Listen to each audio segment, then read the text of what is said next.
Здравейте, приятели, и добре дошли в поредният епизод от сериите Интервю с последовател.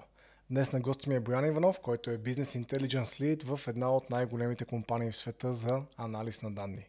С Боби сме приятели още от студентските години и съм изключително радостен, че прие поканата ми да участва днес тук. Боби, дали можеш да разкажеш малко повече накратко за себе си, за твоя път и това, което те доведе до там, където се намираш днес в своя живот? Здравей, момче, приятно ми е да ти гостувам. Както спомена, ние сме колеги от студентските години. Завършил съм финанси, както и ти, бакалавър и магистър. При това съм учил информатика в гимназията, което също ми помага на днешната работа. След това съм работил в различни международни компании, основно винаги в финансовите отдели, по фокусирано към счетоводството преди в началото. Сега последните 5 години вече се занимавам почти изцяло с бизнес интелидженс анализ, както спомена, в една голяма международна фирма. Пак е част от финансовия отдел, но е технически насочено. Използваме, освен Excel, без който няма как да минем в днешно време, стараем се последните години да налагаме по-модерни нови методи, платформи като Табло и други тулове, с които да правим по-добър анализ на данни и да позволяват качествено вземане на решенията на база на този анализ, да се обработват по-голям обем данни за много по-кратко време и правим и по този начин оптимизация и автоматизация на съществуващи процеси, които са извършвали ръчно преди това. Винаги съм имал, дори когато се занимах повече с счетоводство, винаги съм имал интерес към по-информатичната и техническа страна на нещата, автоматизиране на процесите, работа с самите системи, навлизане в по-големи детайли на тези системи и така до ден днешен. Както казах, от 5 години съм в тази компания. Лид съм и на малък екип от хора в тази компания. Супер! Много ти благодаря за това кратко представяне. Беше ми интересно, може би като първи въпрос да те попитам, смяташ ли, че има нещо общо между бизнес интелидженс и анализа на данни, разбира се, и инвестирането? Виждаш ли някакви паралели като цяло в двете области или според тебе са изключително така различни? Едното може да се използва много добре за другото. Бизнес интелидженс анализа може много добре да се приложи в инвестирането, да анализираш данните, с които разполагаш, на база на които взимаш решенията, като цена на акции, на компании, със сигурност има връзка. Даже може да бъде много полезен. Просто ми беше интересно да те попитам, как смяташ, че целият опит и път, който си извървял до сега, влияе върху подходът ти към инвестирането? Има ли влияние, което наблюдаваш?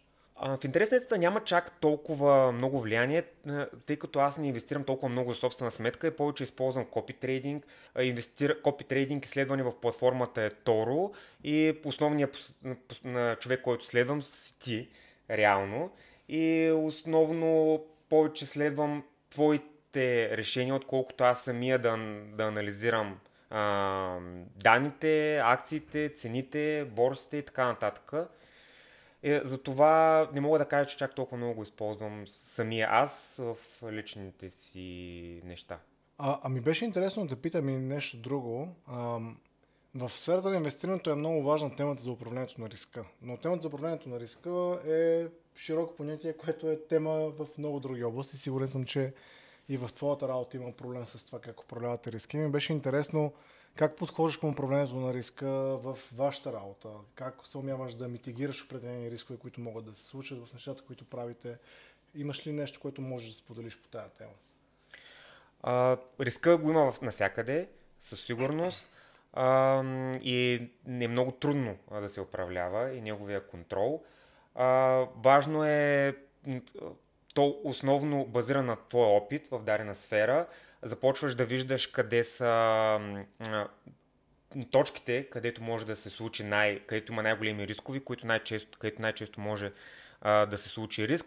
Лично в нашата работа най-често се случва данните да не са това, което се очаква, да има проблем с данните.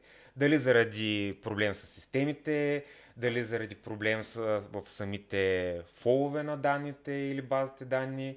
Може да бъдат от хиляди причини, от грешния инпут на хората, но и общо взето целта ни е да следим и просто да правим нещо като QA, нали, Quality Assurance, дали данните правят сенс, дали изглеждат логично, да няма, ако има някакви големи девиации в данните, трябва или това да се обясни, или да видиш дали няма проблем в самите данни.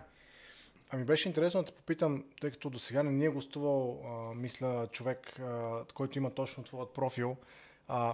Как смяташ от твоите наблюдения днес, че може би ще се промени за напред бизнес интелидженс като въобще, може би, работа или като път? Виждаш ли някакви тенденции, които сякаш ти правят впечатление за... Тенденциите основно повече са насочени чисто от техническа гледна точка. Да се с все по-модерни тулове започват да има с все по-голям капацитет за обработване на данни, все повече данни, все по-бързо, с все по-малко човешки фактор, автоматизирани процеси. Няма, както едно време, примерно за да анализираш данните, които в момента се анализират в много от компаниите, ти е трябвало цял отдел хора, които да свалят данни в Excel, да правят пивотки, а сега благодарение на новите тулове и новите системи всичко може да става много по-бързо, да се обработват голям обем от данни. За това обаче трябва да имаш и много добри сървъри, много добре трябва да са технически оборудвани, затова големите компании инвестират в тази насока основно. Всички компании в момента е много модерно дигитализацията и новия тренд, който е в момента е AI. Всички започват да гледат в тази посока, къде може да помогне.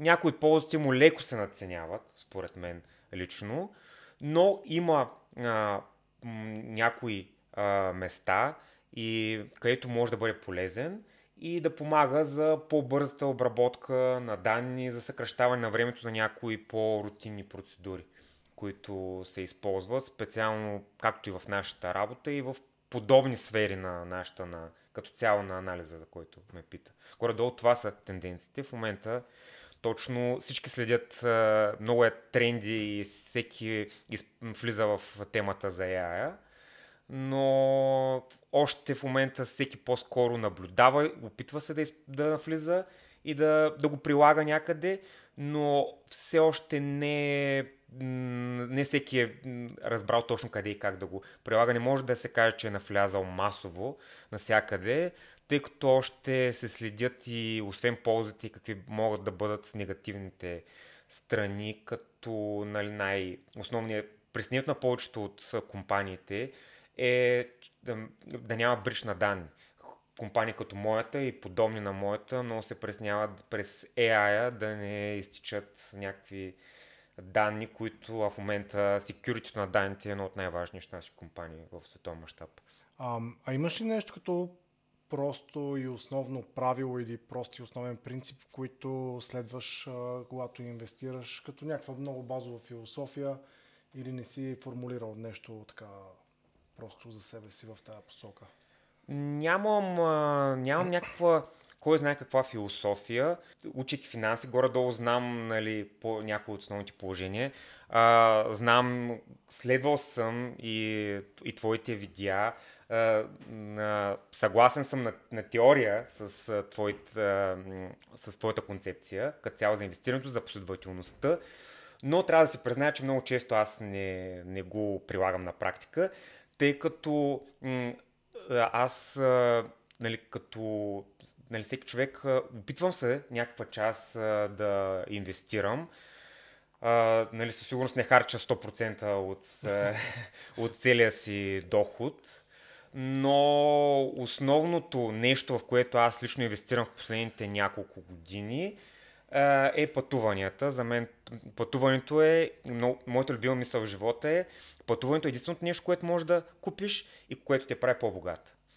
Това е моята философия. Ако ме питаш за философия, това е моята. А дали би могъл да споделиш някакъв пример за някакво много добро решение, което си взел и така като погледнеш назад в времето си казваш, нали, това, което направих тогава, примерно в този аспект, наистина осъзнавам, че е било супер важно и супер добре, че съм го направил по този начин. Някакво толкова ключово решение не мога да кажа, може би точно професионално. Мога да кажа решението ми да премина от а, счетоводно насочена професия към по-технически насочена професия, по-техническо-информационна, така да го кажа, информатико-техническа насока. Това го смятам лично за себе си като добро решение. Исках да те запитам и нещо друго. Ако има хора, които наблюдават, които ни гледат в това видео и споделят сходен път с теб, но примерно до сега никога не са инвестирали в нищо, въобще нямат какъвто и да е досег с инвестиции, какво би им казал? Какво смяташ, че е важно, ако за пръв път правят каквито и да е първи стъпки, нали, в каквато и да е област около инвестирането? Ако правят първи стъпки, лично би ги посъветвал да правят нещо подобно, на което аз правя, което вече споделих, да последват други хора, които са по-опитни.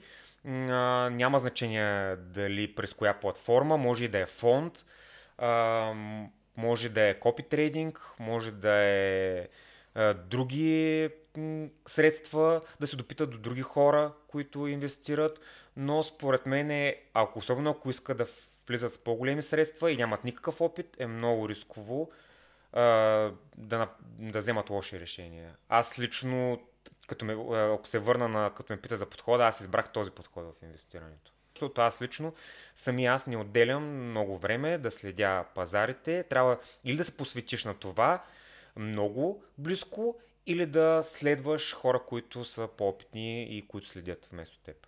Според теб, цялостно, когато така, въобще си поговорим за инвестирането, което е свързано с акции, с портфели в акции, нали, така като глобална тема, според теб, кой е най-големият плюс и кой е най-големият минус, който виждаш на цялата тази дейност? Може би. Може би акциите са все пак от другите финансови инструменти в момента на пазара, смятам, че са един вид по-сигурни. Не са супер сигурни, не са като облигациите и някои други, но смятам, че позитивното е, че са сравнително по-сигурни и дават някаква средна доходност. Да, могат да ти позволят и дори по-висока доходност, може и по-ниска доходност, зависимост вече и акции също са рискови и безрискове. Но има, нали, други инструменти, като крипто, в момента криптото е много нашумяла тема, като други фьючерси и деривати, които могат да ти осигурят много по-голяма доходност, но има и много по-голям риск да загубиш всичко. Ти самият за себе си, имаш ли някаква дългосрочна цел, когато инвестираш, примерно като крайна точка, или не си формулирал нещо подобно за себе си?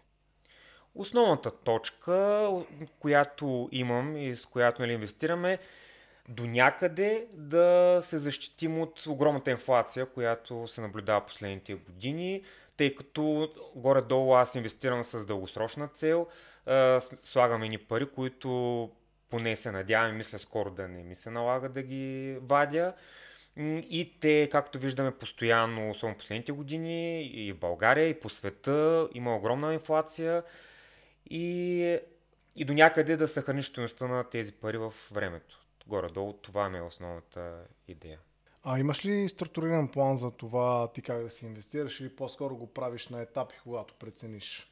Не, както вече споменах, не съм най-добрият пример за това, тъй като не съм толкова структуриран и предпочитанията ми са първо да инвестирам в пътуванията и след това остатъка да инвестирам в инвестиции. Смяташ ли пък, че има може би нещо, което хората, които инвестират, дори без значение в какво инвестират средствата си, просто никога не трябва да правят? Просто е много голяма грешка, ако направиш подобно нещо. Има ли такова нещо, което смяташ, че е така наистина голяма грешка в инвестирането? Аз вече го споменах. Грешките са, ако си неопитен, да влизаш смело и безразсъдно и да влизаш с непремерен риск с много големи инвестиции в високорискови инструменти, с надежда за бърза печалба. Това бих посъветвал повечето хора да не правят. Относно така една много българска дума, диверсификация. Какво мислиш за диверсификацията, как гледаш на нея, така на разпределението на риска? Имаш ли така базово виждане по тази тема? Ами, винаги е хубаво малко, нали, да се замислиш и за да не са ти, като се казва, всички яйца в една кошница, нали, да се замислиш да имаш и на няколко места някакви средства, дори по-малко, дори не ти може да са, дори да не са инвестирани, може и да са, нали, малко да имаш кеш, малко в една платформа, малко в нещо друго, нали, малко може и в имот, нали, да не са ти абсолютно, да не разчиташ само на едно всички пари в едната платформа, там на едното крипто или на едните акции и ако нещо се случи, после да страдаш. Има ли нещо, което имаш така конкретно като мнение за кредитите? Много ми е интересно да те питам така и за този въпрос, тъй като все пак ти си финансист. Как гледаш на кредита като цяло, като инструмент? Какво ти е мнението по тази тема? Кредита, по принцип, ако ме питаш като финансист, то е неизбежното зло за икономиката. Няма как голям бизнес, който без кредит да може да се развие. И смятам, че до някъде е оправдан, ако си струва инвестицията. Може би до някъде за имот си струва, тъй като, нали, както вече говорихме, ако цената ще се покачи, евентуално може да избие разходите за лихви в дългосрочен план. Но иначе като цяло, ако ме питаш от лична перспектива, аз лично не харесвам, не обичам да имам кредити, аз нямам кредити към момента и предпочитам по-голяма степен сигурността, отколкото рисковете. То пак тук е така. Понякога, нали, с кредит може да рискуваш, може да спечелиш нещо, независимо дали инвестиция в имот или в бизнес. Но аз лично не съм много високо, толкова високо рисков и предпочитам, нали, колкото може по-малка задлъжнялост.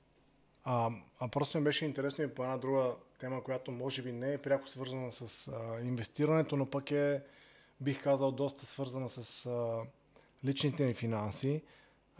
Имаш ли мнение за темата за имотите, що се касае покупка и живот под наем? Просто ми беше интересно как гледаш на двете концепции. Живот под наем срещу покупка на имот на всяка цена. Имаш ли ситуации, в които може би харесваш едното повече, ситуации, в които харесваш другото повече?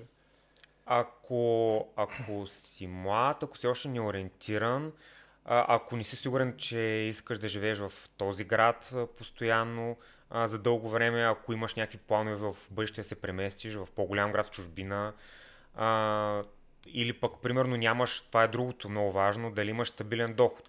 Има някои хора, според мен, се хвърлят да купуват много скъпи апартаменти, без да имат покритието на дохода. И според мен тогава е по-добре да живееш под наем.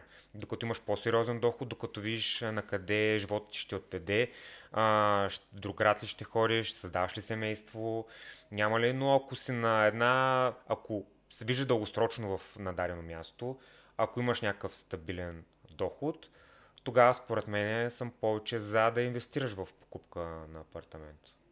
Особено и вече с възрастта, ако имаш планове да създаваш семейство и така нататък. Имаш ли мнение за още една тема, която е, така бих казал, част от нашите лични финанси?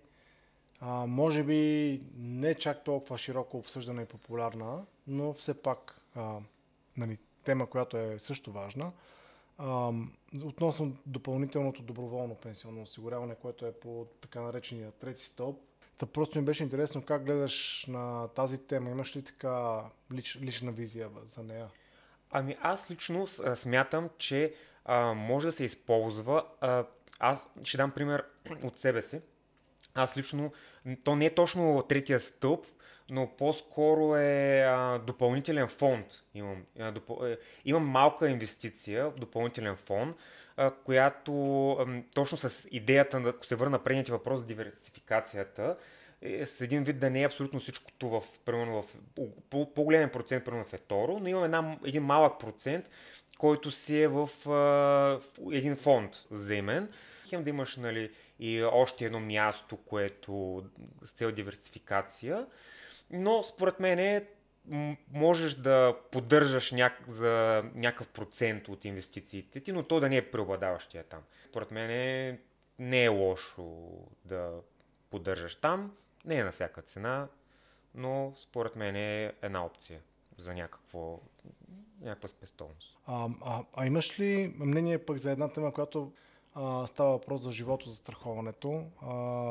Ти как гледаш въобще на живото застраховането? Смяташ ли, че има ситуация, в която има много голям смисъл да се направи живот застраховка? Има ситуации, в които може би няма голям смисъл да се разхождат пари по тази тема. Как гледаш като цяло на живото застраховането?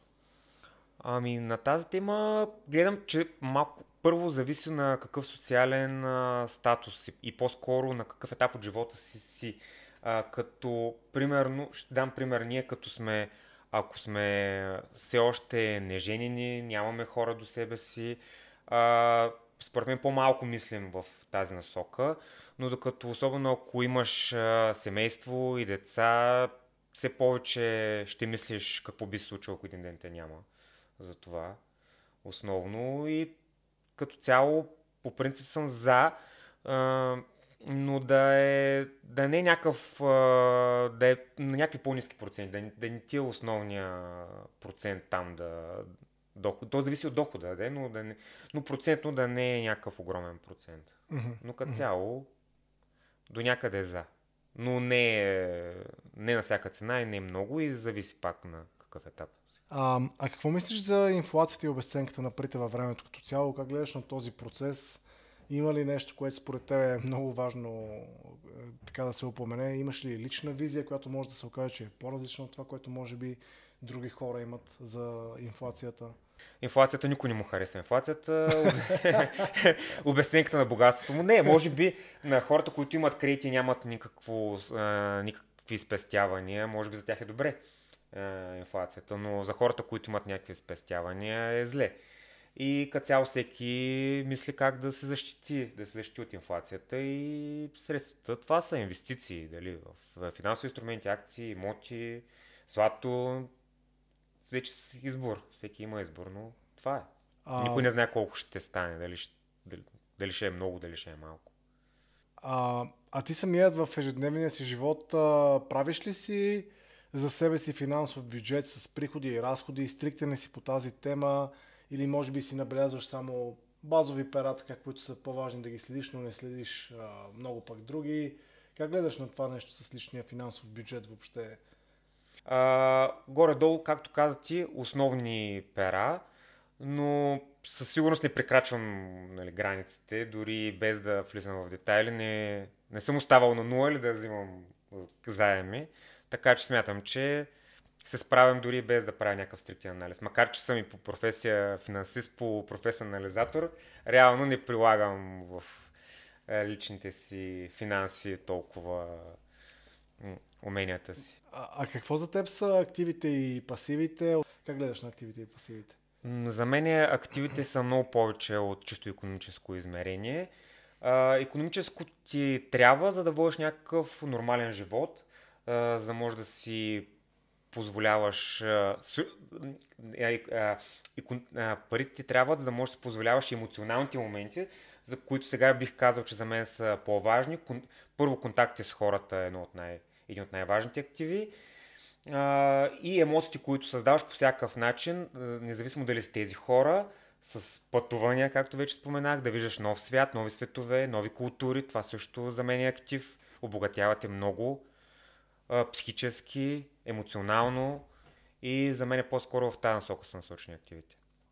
И тъй като така, може би не малко неща те попитах, няма да те тормоза с повече допълнителни въпроси, но може би един последен затварящ, така бих си позволил да ти задам.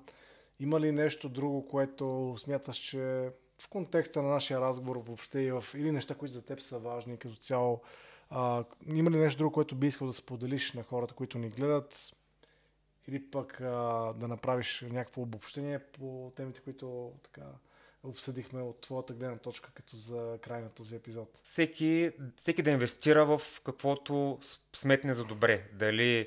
Дали са, за някои хора приоритетите са различни. Ако приоритетите им са примерно да имат голяма пенсия, може да инвестират за това. Ако целта им е имот, ако искат да създават семейство, с което да живеят в този имот, нека бъде имот. Ако искат да пътуват като мен, нека пътуват. Супер, Бой, много ти благодаря за това участие днес. Беше ми изключително приятно, че така наистина прие поканата да участваш в подкаста и ще се радвам за напред. Особено пък теми свързани и с дейта, и с анализ, да имаме възможността пак да те поканим, ако имаме и други рубрики тук. И на мен беше приятно. Благодаря за поканата. Чао, чао и до нови срещи.